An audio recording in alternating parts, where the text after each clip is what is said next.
안녕하세요. 윤동현 법무사입니다. 2020년 8월부터 시행되는 지방세법 시행령 한번 개정안을 한번 설명을 해드리도록 하겠습니다. 지금 취득세가 사실은 법무사가 소유권 이전 등기나 등기 여러 가지 등기 업무를 할 때 취득세를 계산하고 신고를 해드립니다. 그런데 올해 1월에 이제 취득세가 갑자기 바뀌었어요. 바뀌었고 좀 상승을 많이 했습니다. 그런데 지금 한 6개월, 7개월이 지났는데 다시 또 취득세가 개정이 되었습니다. 그래서 이 부분에 대해서 여러분들에게 한번 말씀을 드리도록 하겠습니다. 한번 보시면 취득세가 지금은 하고 지금 개정안과 좀 차이가 있어요. 지금까지는 1주택, 2주택, 3주택을 모두 가액에 따라서 1%에서 3%로 계산이 됐었어요. 그리고 4주택 이상만 4%의 취득세를 매기고 법인은 개인하고 똑같았습니다. 그런데 이 개정안을 보면 상당히 세분화했어요.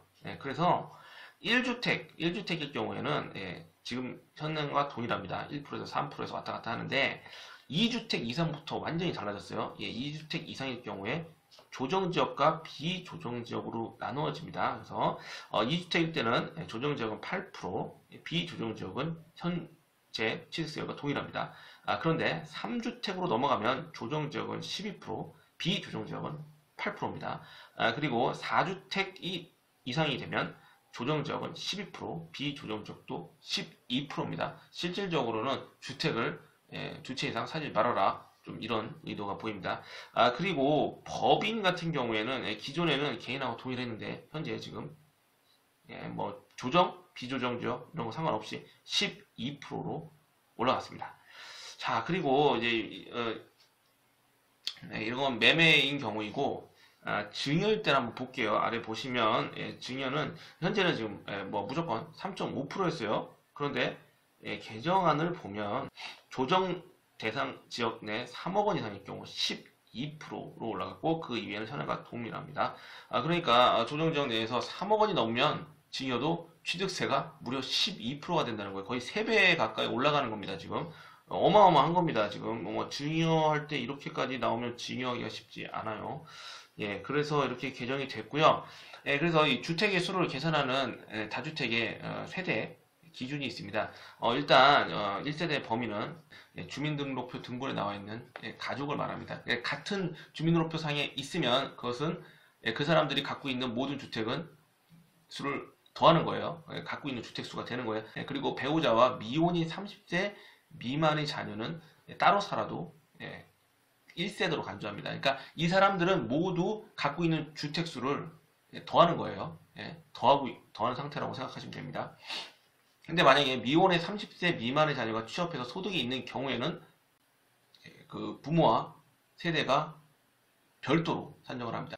그래서 미혼인 자녀가 소득이 있다면 소득 기준은 좀 이렇게 정해져 있는데 소득이 있다면 이 사람은 주택을 하나 갖고 있으면 1주택이 되고 부모님이 하나 갖고 있으면 또 1주택이 되는 따로따로 1주택씩 갖고 있는 게 되는 거예요. 그렇기 때문에 그 중과가 되지 않는다 이렇게 하시면 될 것 같아요.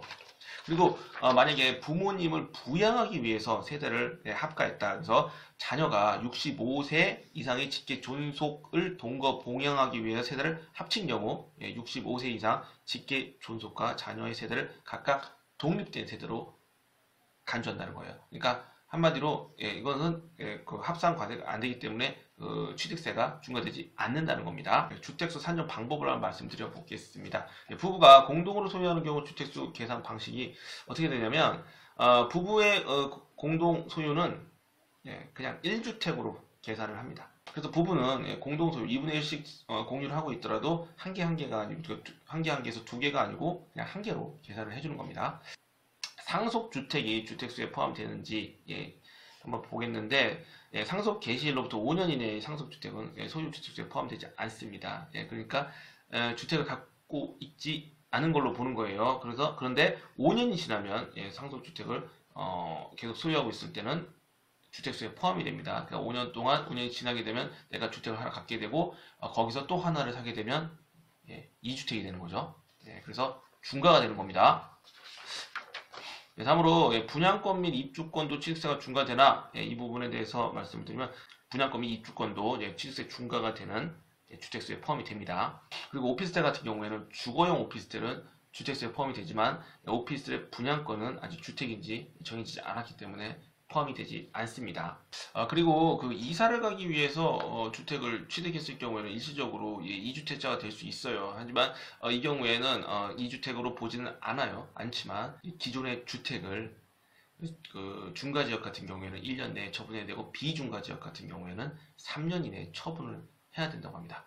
그런데 이 지방세법이 개정이 되는데 이 개정안이 시행되기 전에 계약을 한 분들도 이 규정에 적용을 받나 이렇게 보면 2020년 7월 10일 이전에 매매 계약을 체결해서 뭐 증빙서류, 부동산 실거래 신고 자료라든가 뭐 계약금 거래 내역, 계약서, 분양 계약서 등이 있으면 사실은 이전에 취득세율을 적용한다고 하는데 증빙이 되는 경우에는 이전 기존의 취득세에 따라 중과가 되지 않는다고 합니다.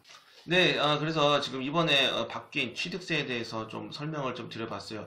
기본적으로는 예전에 1월 달에도 취득세가 상당히 많이 올랐었는데 지금 8월에 또 이렇게 취득세가 1년 동안 지금 거의 두 번이 연속으로 올라서 지금 거의 뭐 이렇게 되면 뭐 2주택, 3주택, 4주택 이상 주택을 매매하는 것, 주택으로 어떤 재테크를 하기가 상당히 힘들어진 지금 시대가 지금 되고 있지 않나 이런 생각이 들고 저 같은 경우에 또 뭐 매매도 그렇고 또 증여 이런 걸 할 때가 있는데 증여에 의한 소유권 이전 등기를 할 때 취득세가 지금 서울 같은 경우에 지금 3억 원이 넘으면 무려 12%나 취득세가 나오기 때문에 증여하기도 쉽지가 않겠구나. 세금이 만만치가 않겠다. 이런 생각이 듭니다. 그래서 오늘 이번에 바뀐 취득세 관련돼서 여러분들에게 한번 설명을 드려봤습니다. 윤동현 법무사였습니다. 감사합니다.